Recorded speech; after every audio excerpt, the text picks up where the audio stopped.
One nice fact about linearly independent sets of a vector space is that even if the linearly independent set is too small to be a basis of the vector space, you can add more vectors to it and eventually get a basis. That's called extending the linearly independent set.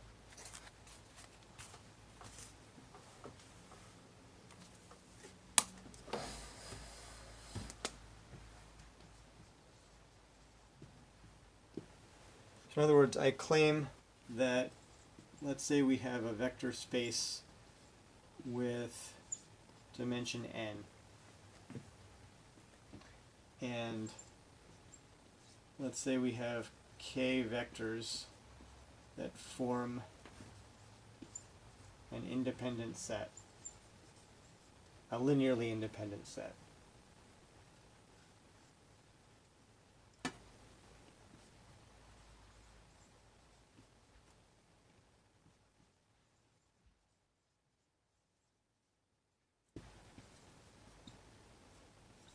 And here I'm thinking of k as a number which is less than n.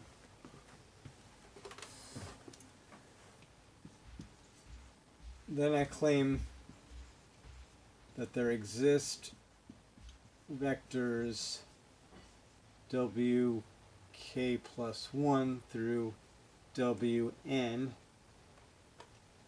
in V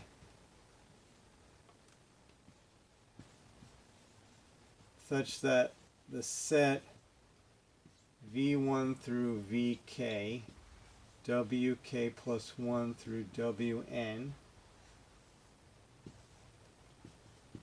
is a basis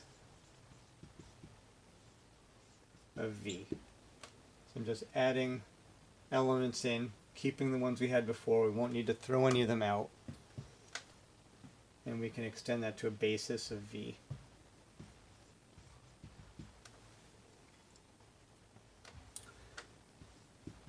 Now, since k is less than n, we have that the span of v1 through vn, vk, there's k vectors here, so the span of v1 through vk is not all of v. We can't get all of the vectors in V using these. So let's choose wk plus 1 not in the span of v1 through vn.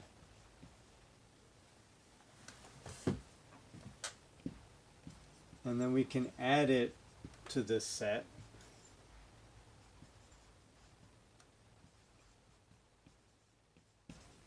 To obtain w, well, I'll write it after, v1 through vk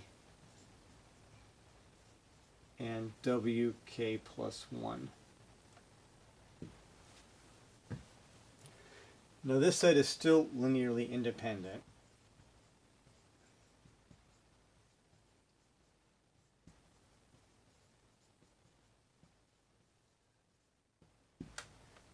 If it weren't, then we'd have some linear combination of this equal to 0, and we could solve for w in terms of the other ones.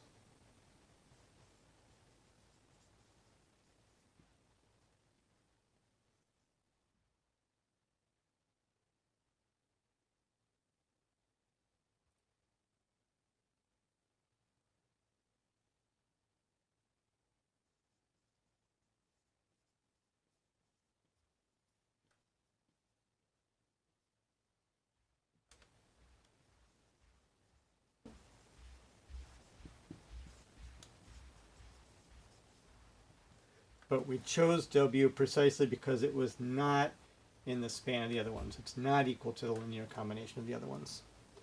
So this set is linearly independent. And if the span of this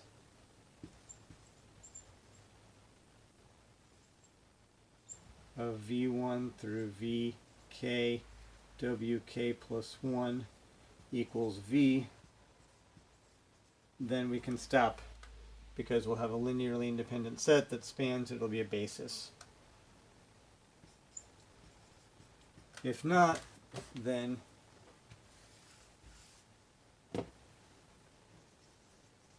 keep adding vectors not in the span of what we have so far.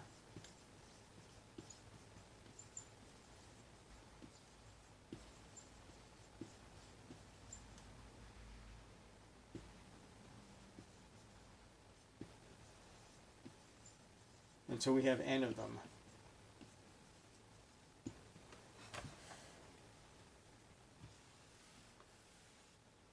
Since we get a linearly independent set at each step,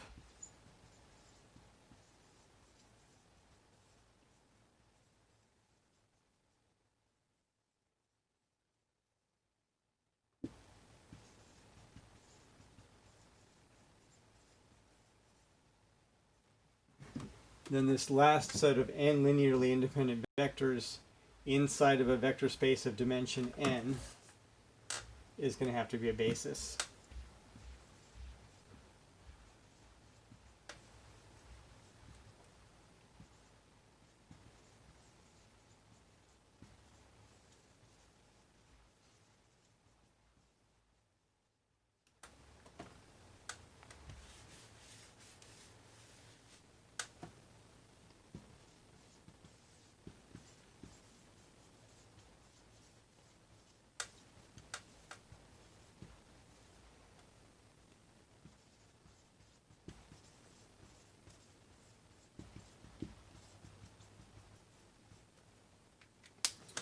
So again, if we have any linearly independent set in a vector space, might be a basis of a subspace.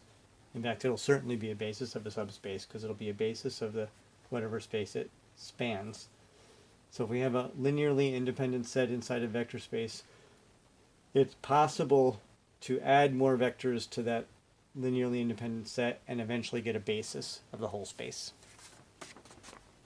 The end.